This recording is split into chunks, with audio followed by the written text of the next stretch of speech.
I'm going to read for you a poem by Thomas James. The poem's called Mummy of a Lady Named Jemutesonekh, and it's from his only published work, Letters to a Stranger, which is available on at Grey Wolf Press.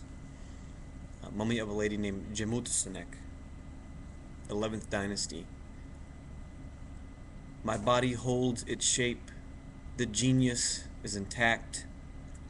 Will I return to Thebes and that lost country the eucalyptus trees have turned to stone? Once branches nudged me, dropping swollen blossoms, and passion flowers lit my father's garden.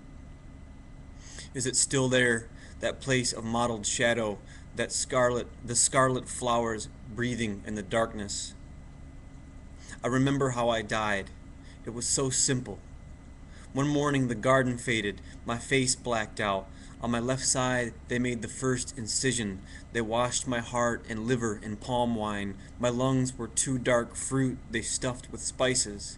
They smeared my innards with a sticky unguent and sealed them in a crock of alabaster.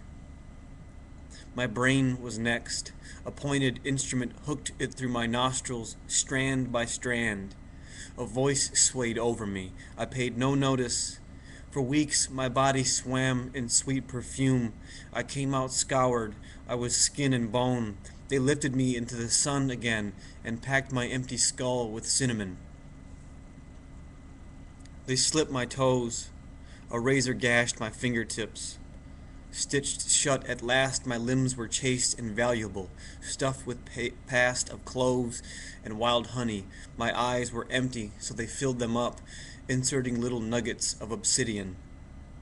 A basalt scarab wedged between my breasts replaced the tinny music of my heart. Hands touched my sutures. I was so important. They oiled my pores, rubbing a fragrance in. An amber gum oozed down to soothe my temples. I wanted to sit up. My skin was luminous, frail as the shadow of an emerald. Before I learned to love myself too much, my body wound itself in spools of linen. Shut in my painted box, I am a precious object. I wear a wooden mask. These are my eyelids, 2 flakes of bronze, and here is my new mouth, chiseled with care, guarding its ruby facets.